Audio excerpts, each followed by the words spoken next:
Hey everyone, welcome to Koopa Kast number 63. I'm your host, Matt Paxton, the multimedia manager of PNM and PureNintendo.com, your independent source for all things Nintendo. I am joined by two other people today. I am joined by Justin Sharp, our editor-in-chief, Hey everyone. and I'm also joined by Alex Shramke, our writer. What's going on, everybody? All right, and I think some kind of news came by the desk, Tuesday, I believe? Tuesday morning. Luckily, our Australian correspondent, James Casson, was on the ball with that. So we got a bit of news around 3:30 a.m. our time of Nintendo. They had a little presser going on, and they had a little conference in which they announced that they're teaming up with mobile developer DeNA to start creating games for smartphones and to increase Nintendo's presence and interaction between PCs, smartphones, and their dedicated game systems. If anyone, we have several stories online about that, ranging from the details of the game, of our deal, their deal, not our deal. We're not part of Nintendo. Also, their stock prices rose up about 28%, and they're actually still rising now. If you want to go ahead and check out the link I put on our Koopa Kast news page, you can go directly to Nintendo's links. They shot up again. Nintendo stocks did. So yeah, check it all there. And I think a lot of people are shocked by this. Some people are not shocked. Some people have been waiting for Nintendo to try to dive into the mobile market here for a few years now. A few editors, whose names I won't mention, but it rhymes with Thatcher,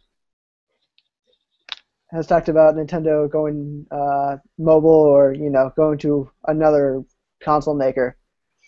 So I'm going to go ahead and, before I get your opinion, sorry, I know you guys want to talk about this, but one more thing is that this is a turnaround from statements given by Iwata last year about entering the mobile market, and Nintendo kind of gave a lot of, feedback saying, there's no way we're gonna enter this mobile market. Nintendo has been Nintendo by making dedicated console and dedicated hardware and software. So, with that, now I'd like to get your guys' opinion on the whole thing. Either one of you can start. I think it's a good thing, and I don't think people are going to have to worry because Nintendo is always going to be first and foremost a console and first-party game maker. I just see this as some grumpy Japanese guys, begrudgingly saying, okay, we need to change up our strategy a bit, and more exposure is always a good thing for them. More cash flow is always a good thing for them, no matter what. I just see it as a side project, They've got another development company taking, charge of it, and they'll probably just see over everything as far as quality goes. And if you like those types of games, then that's great news for you. If you don't, you don't have to play them, and we'll just carry on like normal. Yeah, I think it'll be overall a good thing, like Alex was saying. I guess. Like I was sort of surprised, but then I wasn't. Mostly because we knew even last year that Nintendo was like, we're going to announce our strategy for smartphones, within the year or something like that. So they'd kind of, prepared us for whatever they were going to do. Granted, they're doing more than I thought they would. I thought they would just have some apps, but even when I was conceiving it in my mind of, oh, they're just going to have these apps that help facilitate people to buy their systems. I was like, so they're just going to have like an eShop app? I don't think Apple even allows, stuff like that. Or, I mean, Google Play would be fine, but I was trying to envision how they would get, just release an app that's not a game that would still get people to buy their systems and games, So I'm glad to see they're at least, they're open to the idea, hey, we're going to be, working with DeNA to develop these games. And it sounds like Nintendo is going to be leading the development, and DeNA is going to come in and say, yeah, we think that'll work well as a free-to-play game, or hey, this experience is a little meatier. Let's do start it at $4.99 and maybe have some in-app purchases too or something. So they're going to kind of provide their expertise on the mobile side, for gauging things. And I think there was an important quote that Iwata said, where he said, "We're not just doing this just to make the extra money." He's like, "We want to do whatever makes sense for the Nintendo brands and IP." He's like, "We're not just gonna throw everything out there and just say, hey, now we're gonna port all these old games, all the Virtual Console games." Because when most people think of, oh, Nintendo needs to release their games on mobile, they're talking about basically making emulators legal. That's what most people, like Joe Schmo that has an iPhone, it's like, hey, I could play Super Mario World on my phone now for reals. That I don't think that Nintendo's going to do quite that, and I don't think they should. So, anyways, but it's a step in the right direction, I think. And you brought up a good point about them already kind of, inching towards the smartphone markets with their mobile Miiverse. And so you thought that Nintendo was already going to go like a little bit farther than this and kind of have more of their software onto mobile devices? Yeah, well, I mean, they said even last year that they were working on their strategy. I had envisioned it as, I think it was late last year, Nintendo finally made it available. So if you go online, you can actually purchase games, and it will download to the Wii U. Did you guys see that? It was only for like a few first-party games. They didn't really open it up for everything. Mm-hmm. Yeah. But there wasn't like a mobile app or anything like that. I'm sure Nintendo did some research, and I've done some research in the past with putting apps on Apple's App Store, for instance, and they just have a lot of restrictions. They don't like having a third-party store inside an app on their store. They want to get a cut of things. So if you have an app that you're selling stuff in, they're not getting, they feel like they're not getting their share or whatever. So I'm sure Nintendo explored some of those avenues, and maybe they're like, well, we can't just have an eShop app on iOS, so maybe we can do something different. But it's going to be interesting how, with this relationship with DeNA, you mentioned it at the beginning, Matt, it's not just helping them develop games, it's also building, like, essentially an account system, something that's going to, bridge the gap between all of their dedicated game systems. They mentioned smartphones, tablets, and PCs. So it sounds like there's going to be just some universal membership program. They did mention this is the replacement for Club Nintendo. So it's going to be pretty big. I wonder what they're going to do with Nintendo Network IDs. If they're going to transition them or what. Yeah, this might call for a much more universal ID. Mm-hmm. Yeah, I hope. Because Nintendo Network ID, it's an account system, and you can use it on the 3DS and Wii U. It's not as full-fledged as people would have hoped, as far as, hey, I can, my Wii U can fall down the stairs or something and be totally trashed, and I can buy a new Wii U and log in with my Nintendo Network ID and download everything else again. It's not quite to that point yet.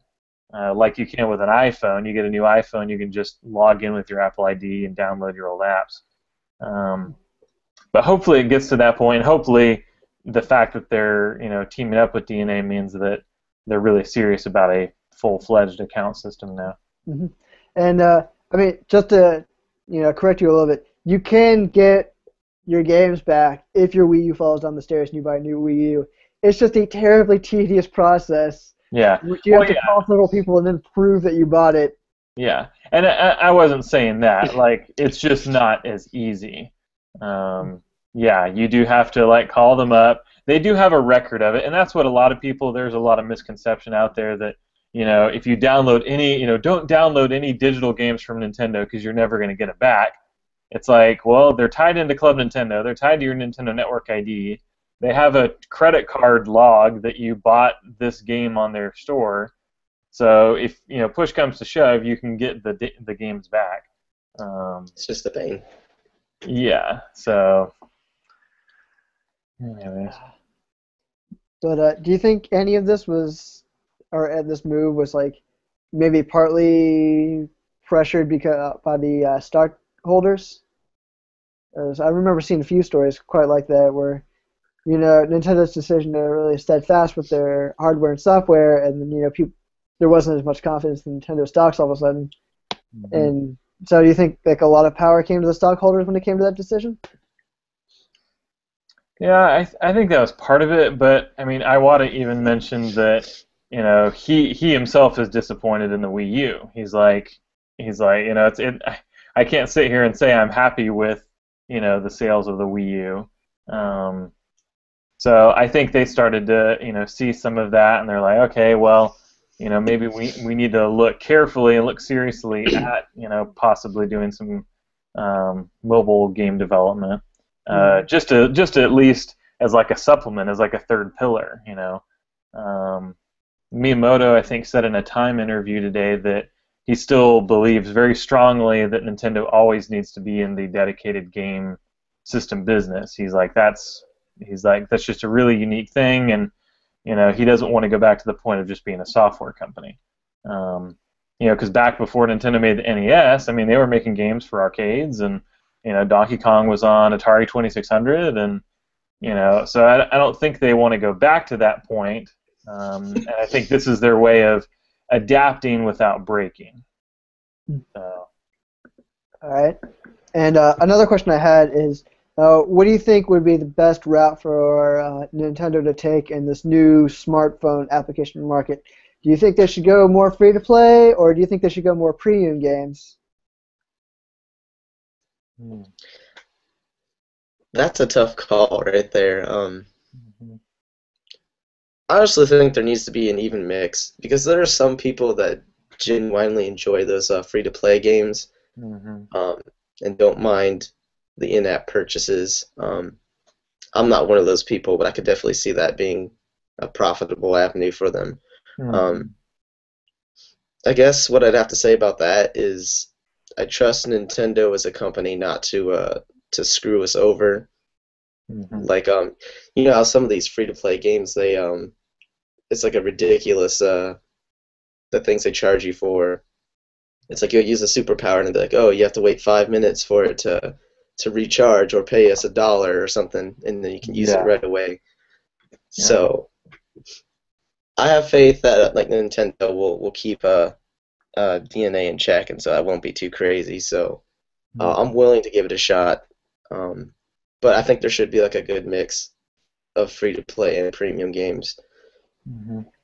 And what's interesting? I agree with Alex. There needs to be a good mix of it. And if you look over the last year, Nintendo's kind of given us some examples of games that kind of would fit the bill. Like you look at Rusty's Real Deal Baseball from last year. I mean, that's a prime example of a free-to-play type game. And they even had this mechanic in the game where you can haggle with Rusty to get the price down on the mini games. So it was kind of a fun, mechanic to it. It's not just it's $1 for this in-app purchase and always will be. You can kind of like, wheel and deal, play around. So I thought that was a unique concept. And then you look at Pokemon Shuffle that came out recently. That's completely free to play. And I think, one of the big things for me that I hate about free-to-play games are all of the ads, right? And sometimes the ads are just completely for something totally different. I mean, you're playing a game and you might have an ad for some casino, gambling app or poker app or something. It's like, I'm playing a, completely different game, but anyways, maybe those are the ones that sell for them. But it'd be nice if Nintendo does like these free-to-play games, if the ads are all Nintendo ads. Like, hey, here's a new game on the 3DS or the Wii U or the NX or something like that. I wouldn't mind playing through a game and I could I just had to watch a trailer for a new Nintendo game. Heck, I already do that right now. Every time a new Nintendo trailer comes out, I'm all over it. So there was an interesting article today. I don't know if you guys saw it. Chris Kohler, I think is it Game Life or AOL Game Life or something. I forget what he's with, but he wrote this article how he thinks this decision by Nintendo is kind of a mistake. It's a slippery slope to eventually, people are going to be like, oh, well, like let's say an investor, if some game like Zelda on the Wii U doesn't do well, and they see success from the smartphone side of their business, they're like, well, you should have just ported that to the smartphone side of things, to the mobile side, and it would have been better. So he feels like, even though this is going to open opportunities up for Nintendo, he felt like somehow it was going to still devalue the dedicated side of games, which I don't think that's the case, because I think the hardcore people that are buying Nintendo systems and games are still going to buy Nintendo systems and games. Mm-hmm. If anything, the smartphone announcement that they made is just going to add new people. So the people who are playing free-to-play games are like, hey, cool, Nintendo, I'll play those free-to-play Nintendo games. And maybe you get a segment of those people that buy the full games and buy your systems too. So if anything, I just see it as them growing the market, kind of like they did with the Wii. They got a casual market and went outside their normal user base. It's funny as you mentioned that, because I can almost see it, as you said, kind of recapturing some of that casual market from the people who still own Wiis but don't own a Wii U. Like, there were tons of people that never owned a game console. Like my grandma, I'd never would have, suspected her ever owning a game console, but she bought, a Wii. So I could see with this mobile strategy, roping in some of those, that market again to bring them back in, and to maybe get them to purchase a Wii U further on down the road. So I hadn't thought about that until you mentioned it, but that's pretty sneaky, Nintendo. Yeah, I think it's sneaky and smart. For an argument against the premium market, if anybody has now, and they can go ahead and take a look at what Square Enix sells. They sell a lot of their premium stuff. You'll see a lot of the Final Fantasy stuff's on there, albeit at a high price. Like Tactics, I believe, is still $14.99. Mm-hmm. But I also know that their premium content does not sell well on the smartphone devices. Mm-hmm. And that I think that's just a simple issue of, where the consumers are, what kind of people on smartphone devices are playing what kind of games versus people who are going to go out and buy consoles. People who are going to go out and buy consoles, they're going to play games like Tactics and Final Fantasy 15, Type 0 and all that. They're not going to go ahead and play Type 0 on their smartphones, and I don't think there's never really going to be a case where that's going to happen. So I think it would be a smart idea for Nintendo to keep onto the lighter stuff, the free to play, and then maybe port some of their classics. Maybe we'll see classic Super Mario Brothers on the phone, or even Mario Brothers on your iOS device or your Android device. You can see those, and those will be fine. But I also think it would be an awful risk for Nintendo to try to port any kind of recent or any kind of larger budget games onto these devices. You bring up releasing some old games, and I could see them releasing the original Mario Brothers, just because I could see a lot of people that have iPhones, kind of the older, maybe people in their 30s and 40s that grew up with the NES, being like, oh, cool, I get to play it on my phone now. I wonder, Apple specifically has opened up, and I think on Google Play, Android side of things, they have this, but you can hook up like Bluetooth controllers now. And I know on the Apple side of things, it's still really restrictive, and I think there's only a couple controllers that have been approved so far. But if Nintendo made a really cool controller, maybe even like the Wii U Pro controller, and got that to work, pair up with an iPhone or an iPad, I'd say that's a much better solution than any sort of touch controls. So that would be cool if Nintendo developed some sort of peripheral where it's like, hey, like playing games on the smart device, here's a controller, So maybe they don't get the Joe Schmo iPhone, iPad user to buy their mainline games or systems, but they could still sell the controller, maybe to those people. But well, what if they had a deal, like if it connects with your Nintendo Network ID, What if certain virtual console titles that you buy on your smartphone, or say on the virtual console, you can take it with you on your smartphone. So let's say I buy Super Mario World on my Wii U. And it's like, oh, I'd love to take this with me. I'll just connect it with my smartphone with my Nintendo Network ID, and now I can take my game from the Wii U with me on my mobile phone to go. That would be a really cool idea. Yeah, transferring those purchases around. I like it. That would be good. That would be good to justify the controller. Otherwise, I definitely wouldn't see a justification. Simply because that just goes back to the point I was talking about before, in which if you're going to have a controller to play those games, then you already connected it to a much larger device, whether that be your TV or your console or something like that. I don't think it's going to be, I don't think people are going to. There's going to be a lot of sales in that in this iOS controller market. I've never actually heard of a success of that happening. Yeah. And there was definitely a boom there for a while of people trying to make these controllers, especially when the iPad came out. People were trying to make controllers for these iOS devices, and they're just not selling. So I don't know if it would make sense for Nintendo to invest money in R&D trying to create a controller specific to these devices, only to have nobody buy them. Yeah, that's why I think using an existing controller could work nicely, a Wii U Pro controller or something. But yeah.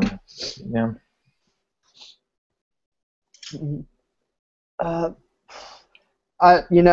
guys had like a lot of great transitions to the NX that I was going to use, but I wanted to talk about the smartphones a little bit more. And now I'm paying for it because I have no segue. Oh.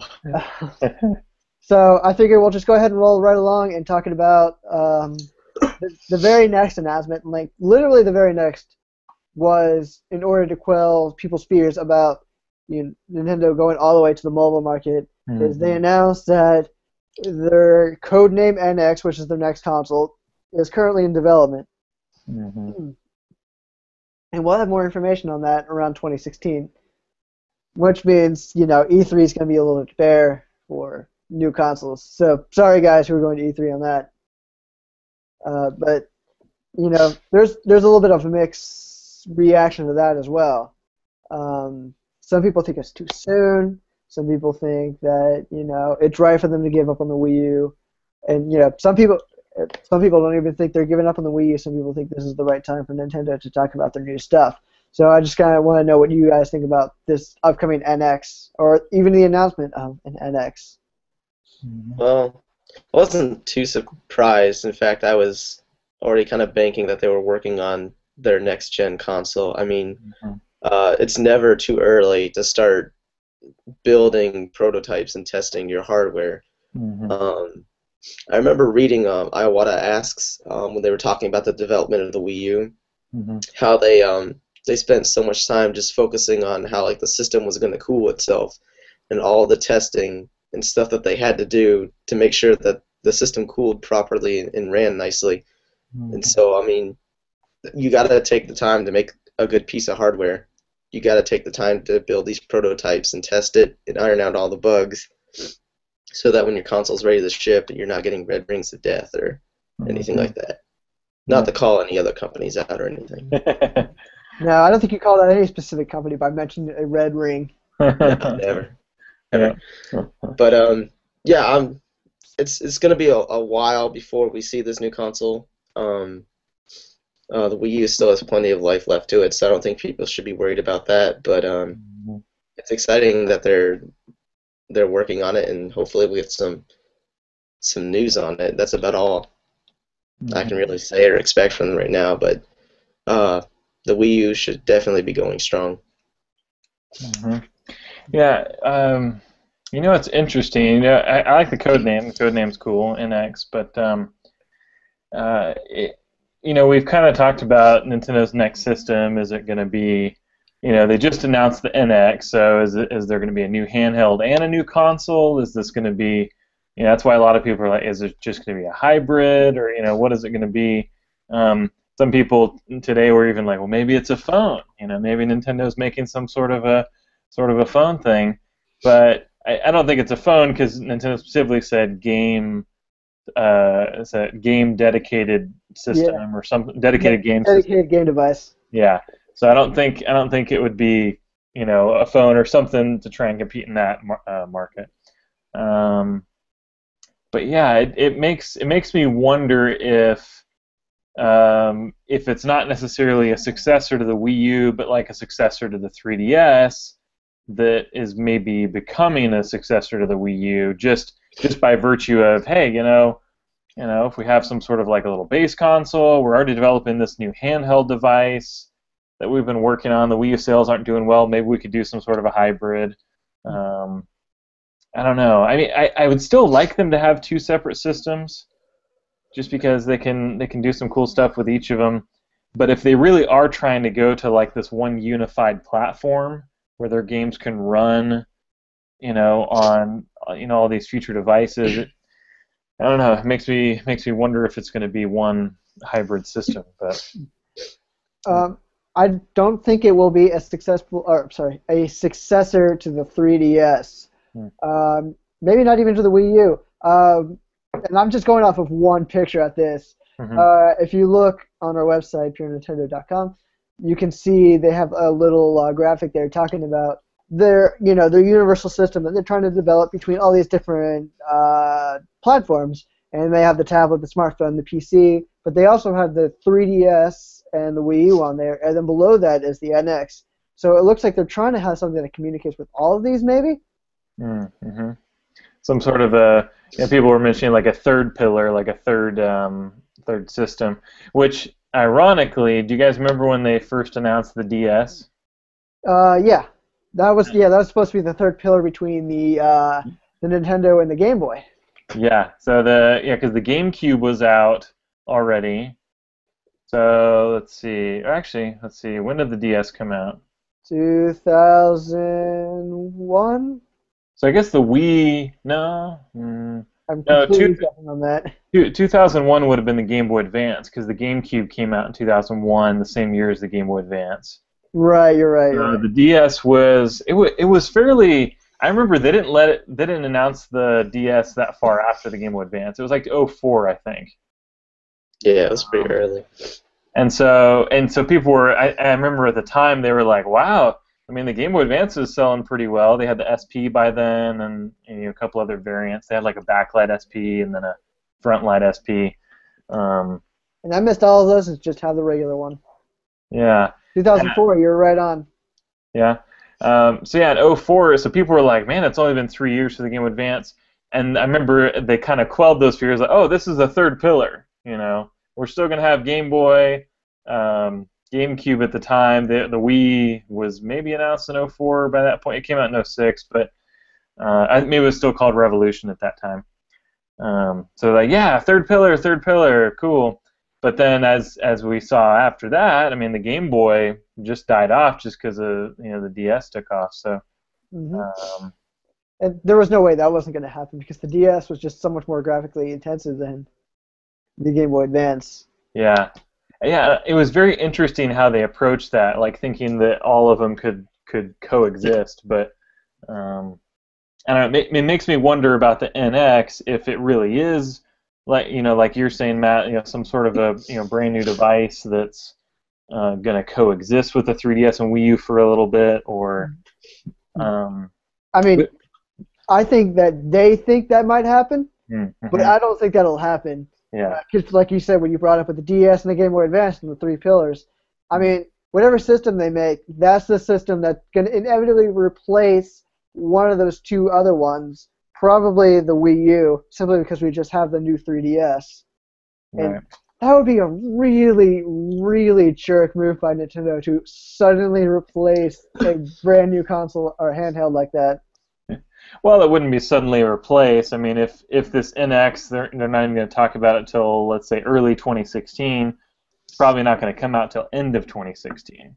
So, I mean, the new 3DS just came out. I mean, that's a year and 7 or 8 months until that potential system comes out, even if it is a successor to the 3DS or a new system. So, I don't think it would be that bad. The DSi XL came out not that long before they announced the 3DS. Right.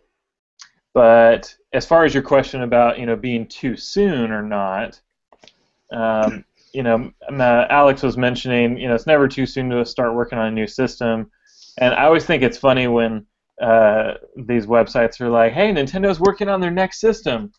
It's like, well, duh. I mean, they've said in the past every time they finish when they release a new system, they start working on the next one. So, I mean, I think they're surprised not so much that they're working on a new system, but it's just that the announcement that the new system is in progress.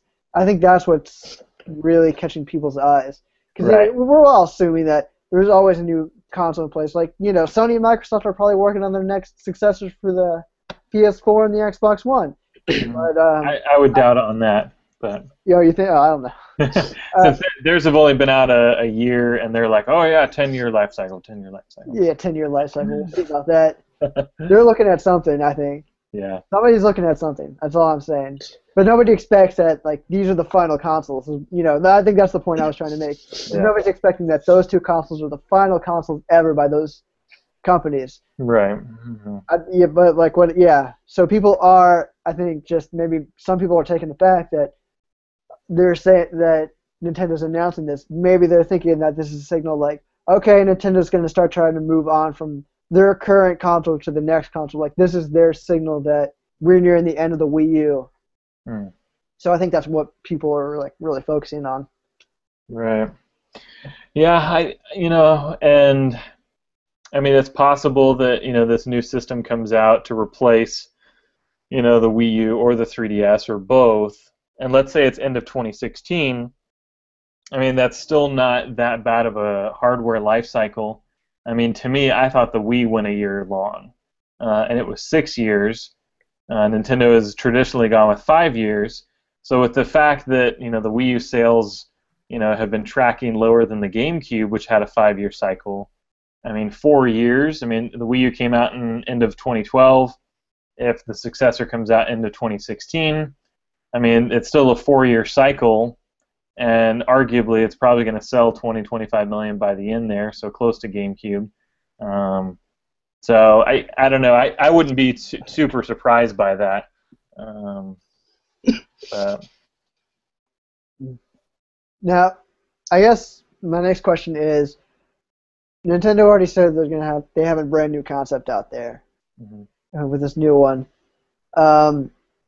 I mean, what do you guys think it is? We're really shooting in the dark. We're really speculating at this point. I'm gonna go ahead and put a disclaimer on that, because that's all they said is there's a new concept for this new thing.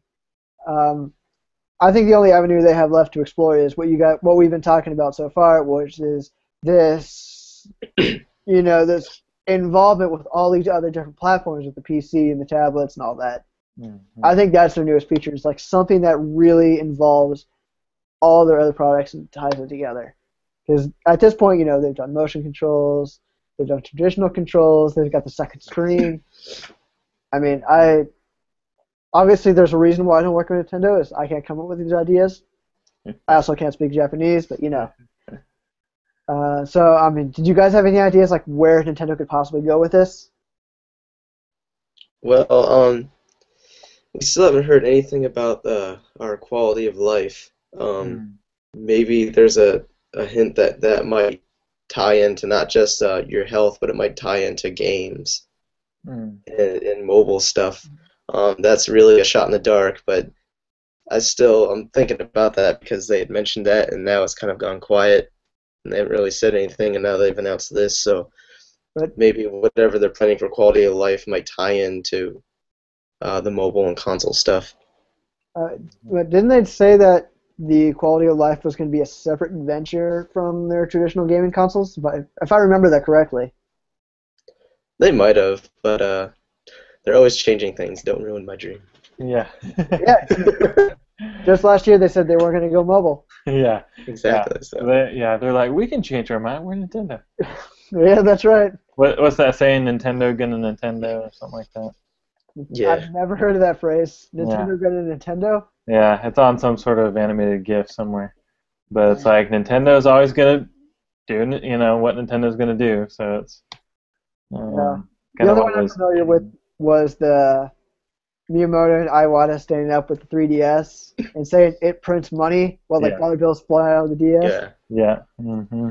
Well, I mean, like, think about it. If they're trying to focus on, the last we heard of quality of life was that sleep monitoring device. If they were going to go that route, especially if they have ties to like a mobile market now, you could say games like Brain Age or the Wii Fit stuff could easily fit into like your quality of life, and I could see that really being like massively appealing to like the mobile market, for like exercise buffs and people who want to play like some Sudoku or something real quick with Brain Age. I could see that being really popular. I mean, remember how like Brain Age, for example, that sold so well in like the DS. Just imagine if that was released on on the mobile market with a bigger audience, because that's right up a casual player's alley. So, and it's a great way to kind of tie into like your home consoles and everything else. So, yes, it could technically be like a third pillar, but it'd still tie into what they've got going on now. Mm-hmm. But again, it's just a shot in the dark. Yeah. I mean, I see where you're coming from, because didn't they say quality of life was going to be their third pillar or something? Yeah. Mm-hmm. Ah, man, what? I have no idea what Nintendo's doing. There's too many pillars. Too many pillars. Too many pillars. We're gonna go to E3 next year, and they're gonna be like, surprise! It's Hanafuda cards. We're going back to the beginning. Woo! Huzzah. They're I don't know how to play it. NFC Hanafuda cards. There you go. They just pack up the briefcase and walk out the door. Yeah. As far as like what Nintendo might do next, I mean, you've got, despite I don't really think that VR is quite there yet in virtual reality stuff. I think that augmented reality could be a little more compelling. So as far as like what Nintendo could do next, visual interactive, in the visual interactive space, I mean, augmented reality, virtual reality. They could try and maybe bring their glasses-free 3D stuff to the TV somehow with some sort of a device. I would love to see how that's gonna work. I really would. Yeah, I mean they could do a lot of different stuff. I mean, I gotta say, I went to that exact same place in my head. Yeah. With like, what are they gonna do? Glassesless 3D? And I'm thinking like, how are they gonna do that? Are they gonna sell you like a roll-up screen that you stick on your normal TV screen? Yeah. And that's how you're gonna get the 3DS effect on there? Yeah. Well, and maybe what they do is to, instead of glassesless 3D, they have some sort of, augmented reality glasses that allow you to look at any TV screen and get the effect. I don't know. That sounds really similar to there was a TV that tried that where they had like their own 3D glasses. Yeah, well, there's lots of 3D TVs. Yeah, that have their glasses and that seems like a really short phase though, because like TVs are trying to start to do their own like glassesless 3D kind of thing. It's not working too well. But they had like a very short period of TVs now came with like 2 sets of like little glasses like that. I remember trying it, and that was awful for my eyes. Yeah. I can tell you that was no good. I hope Nintendo does not go that route. Yeah. There was. Did you see the announcement for Microsoft HoloLens? I saw some things about it, but I didn't get a chance to like really read into it or dig into it. Yeah. Now, I mean, it has limited scope for a lot of big games, I think, but it has some fun applications. I think that again, the augmented reality, is a little more compelling than even the virtual reality stuff at this point. But we'll see. Yeah, because I'm trying to really think. Like, it seems like we're going. I mean, even with our suggestions, it just sounds like we're going more towards that augmented reality, glassesless 3D, like, holographic experience. So maybe Nintendo figured out something that we couldn't figure out. Yeah, and I remember before the 3DS was even announced. I mean, not many people were even conceiving free 3D. So. It's got to be some new way to approach some existing problem or some new creative outlet. I don't know.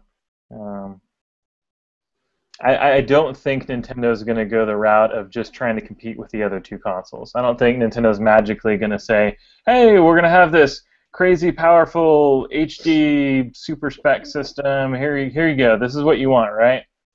You know. That was my next question. Is Nintendo graphically going to try to, keep up with the other two major consoles out there? Certainly Nintendo's been one to go their own route, and sometimes it's paid off, and sometimes it has not paid off. Mm-hmm. But I mean, I kind of hope that at least you're wrong in that aspect, Justin. Not simply because then we all have like 3 systems that all have HD or whatever, Right. but because Nintendo also really needs to win back the confidence of like those third-party sellers and those consumers who are playing the other two consoles. It worked fine with the Wii simply because people had another console and the Wii. Mm-hmm. But I don't think that's going to work this time, as we've seen with the Wii U. People don't have other consoles and a Wii U. So I think Nintendo's either going to go full, I don't want to say gimmicky because that's cast upon with a negative light, Mm-hmm. but they're either going to go full whatever concept they have on there, or they're really going to try to drive back and find a way to, assure the audience and assure like third parties that, hey, whatever they can do, we can also do. Also, we have this thing, whatever it might be. Mm-hmm. Yeah. Will be interesting. Definitely. So much mystery surrounding it. Mm-hmm. I forget, did either you, Justin, or James have a E3 prediction of a new console this E3? Oh, I can't even remember. It hasn't been that long. I think we had both mentioned like a new handheld.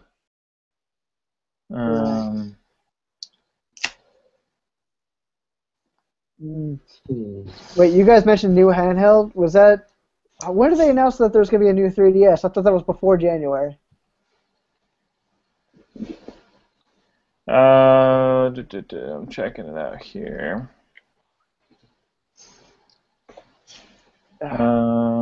Okay, 2015 predictions. That's what you're talking about? Yeah. Mm-hmm. Yeah, next Nintendo handheld will be announced. An update to the gamepad will be announced. Those are like the only hardware ones. That was James, and then mine was next handheld announced. Won't release in 2015. Software update will allow Wii U to play GameCube games. Come on, Nintendo. Yeah. Nintendo still got to support that Wii U, so let's get GameCube games up there. Yeah. Let's get N64 games up there. They're not even up there. But let's get DS games. Remember they said, hey, DS games last year. I think that was just to throw us off the N64 GameCube trail for a little bit. But they haven't even released any DS games, at least in North America. They have, I think, maybe 1 or 2 in Japan. Oh man. It just boggles my mind. Don't get me on Virtual Console. Yeah, we don't have Trevor here, so we shouldn't talk about Virtual Console. Yeah. Yeah. Like part of me wonders. I deal with this sometime, like at work, with developing software. There's ideas where it's kind of like these pie in the sky ideas, where you're like, hey, what if we had, probably Nintendo's like, hey, what if we had our N64 games on the Wii U? That'd be great. Fans would love that, right? What if we had GameCube games on there? Even better. Cool. But then they get into it and they're like, wow, it's going to be a lot of work for us to port the N64 games to the Wii U. We have a lot of them released on the Wii, but we still have to port it. So it's going to be quite a bit of work.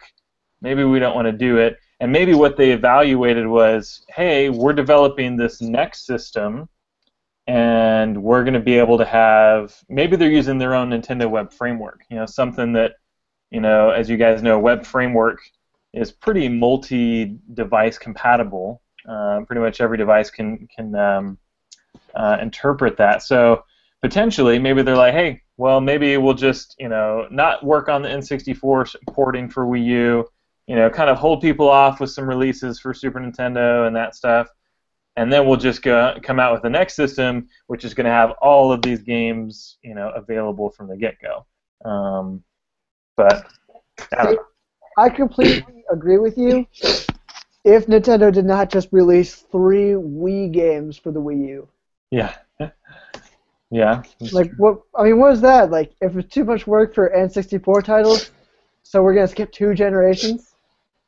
Well, in that case, like with the Wii,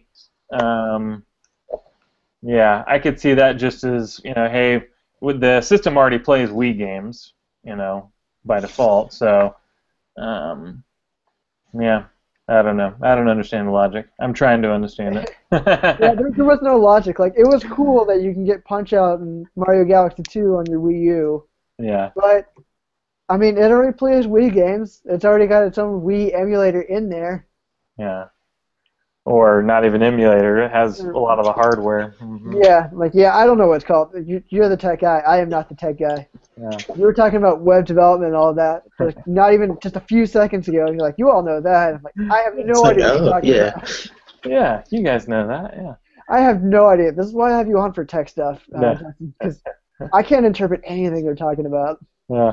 Well, web development is more easily cross-platform. So, Mario vs. Donkey Kong, the new one, we know it was built on the Nintendo Web Framework.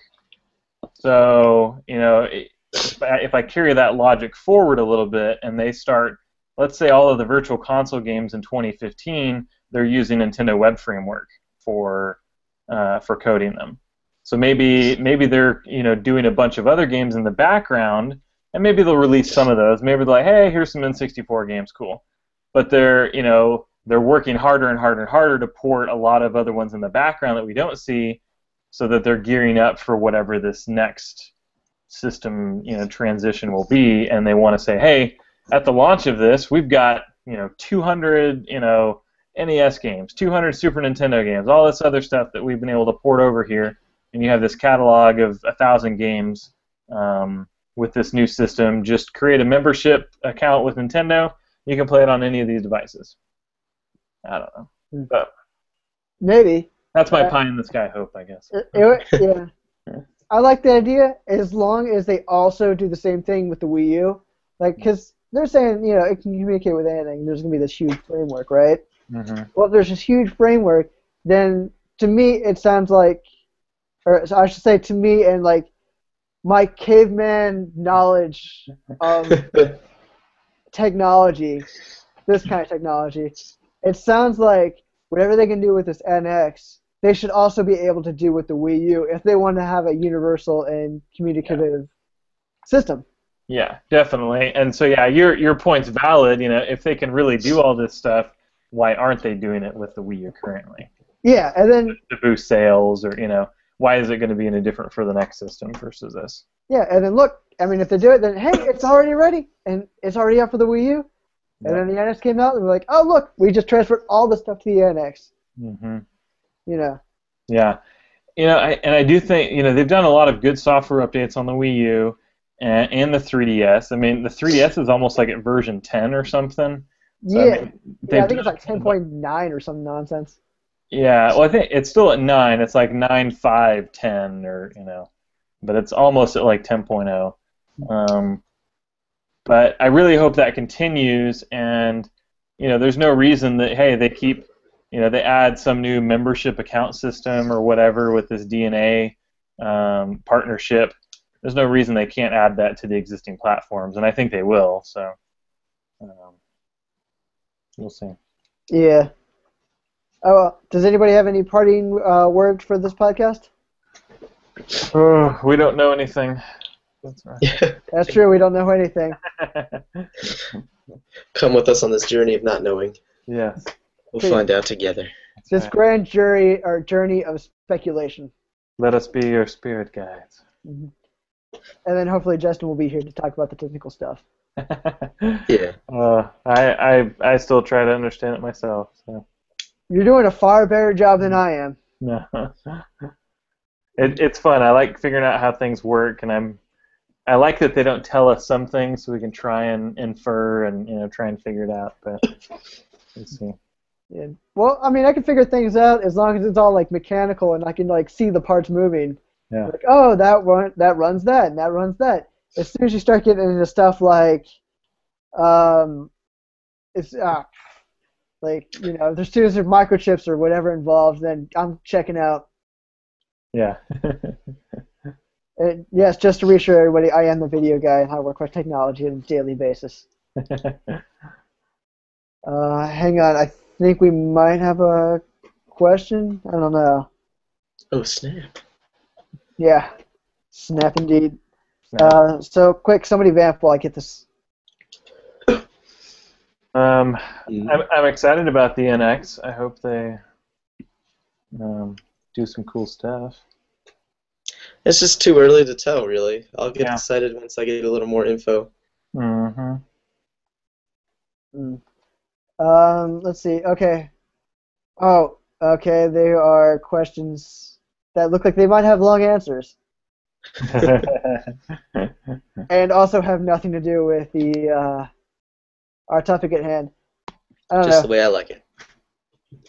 So, first I should ask: has everybody played Majora's Mask here? Yes. Yes. Mm-hmm. Does anybody fancy having a question or having to talk about Majora's Mask for a little bit? I don't mind it. That's fine. Okay, so the question from our viewer, that guy 1788, is what is your take on the theory Link is dead and Majora's Mask? Or the theory that he's going through stages of That's been debunked. Mm-hmm. He's not dead. He's in an alternate reality. That's what Alnuma said. It's like a parallel universe. He's not dead. Mm-hmm. So, but he does become a Staphos, right? I mean, Oh, you're talking about the Twilight Princess, the hero Staphos. shade. Yeah. They had an explanation for that too, that I can't remember off the top of my head. But I remember Alnuma specifically stating that when he goes to Termina, it's a parallel universe. He doesn't die. Now you could interpret it that, say, at the end of Majora's Mask, spoilers for anybody who hasn't finished it, so turn the volume off for a minute. Mm-hmm. Once you beat the game, he rides off into the forest. You could assume that he gets lost then, and then turns into like a Stalfos. But he doesn't die at Majora's Mask. So, but if he's in a parallel world, how does he get back from the parallel world? Wasn't the power that brought him there Majora? But you destroyed Majora, so is he stuck there? Or does he revert back? Or I don't know. Well, I mean, you see him riding out of the forest. It's a different section of the forest, so Never to be seen I again. guess that's when you it's up for debate. Is Majora's defeated? So does that break the spell of being stuck in this parallel universe, and he's able to continue, or is he just going to be lost in there forever? Mm-hmm. So I guess that's up to fan speculation. Mm-hmm. And it's not the first game to have a parallel universe, so to speak. I mean, you've got Dark World, Twilight Realm. I mean, those could be considered a parallel universe, Yeah, but those were also like. No, I guess that all makes sense. Mm-hmm. I just feel like if Link was in the parallel world that Majora brought him there, if Majora's dead, that would have immediately brought him back, because like the curse would be linked to Majora. Mm-hmm. It's either that or he is just stuck there completely. But I don't know. The curse is that he's not allowed to leave. Just think about it. When you go and enter the windmill, you can't go back out the way that you came, or the clock tower, I should say. Mm-hmm. You can't go back out that big door once you walk through, and then you meet the happy mask salesman for the first time. Oh, the first big door, because it's like you can go in and out the first big door. time. Mm-hmm. So you could say like, oh, now that Majora's defeated, he's able to pass through that again and continue on his way, or there's all this stuff that you don't see.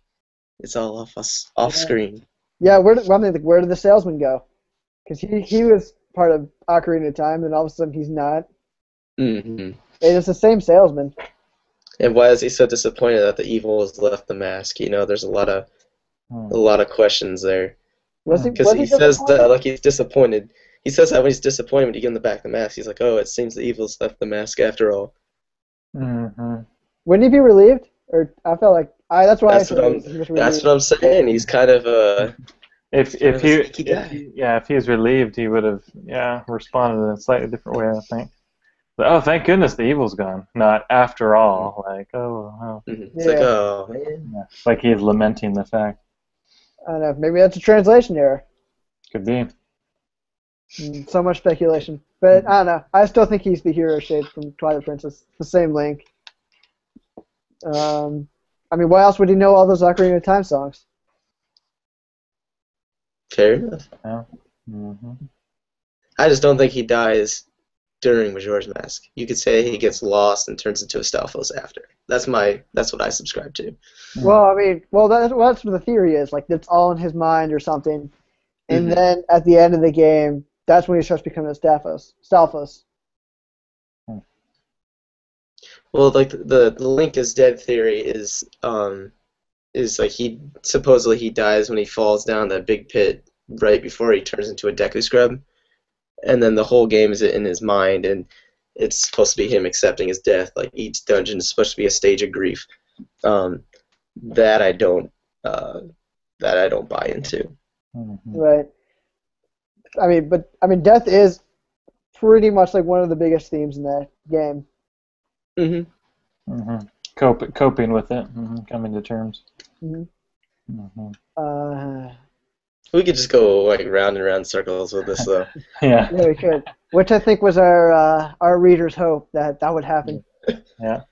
That guy. And he had another question, but I'm going to completely ignore it because I have that kind of power. Yes. So, like, is anything else anybody would like to add? Well, thanks for coming down. Yeah, thanks for coming out. We'll keep our ears low, and we'll see. Maybe the next Nintendo Direct. They probably won't talk about the NX at all, but hopefully we'll get some good, exciting stuff. Oh, definitely. All right, and with that, we're going to go ahead and conclude this Koopa Kast number 63. I want to thank everyone who is watching for watching us and for keeping up with PureNintendo.com, your independent source for all things Nintendo. If you have any questions for us, you can always leave a comment below of all of our Koopa Kast pages. You can always go to PureNintendo.com/KoopaKast to see when the next one's coming up. You can also leave us questions via Twitter using the hashtag KoopaKast. We all have Twitter on here. We love talking to our followers and our readers. So without further ado, we will see you all in 2 weeks. See you guys. Take it easy. See you all later.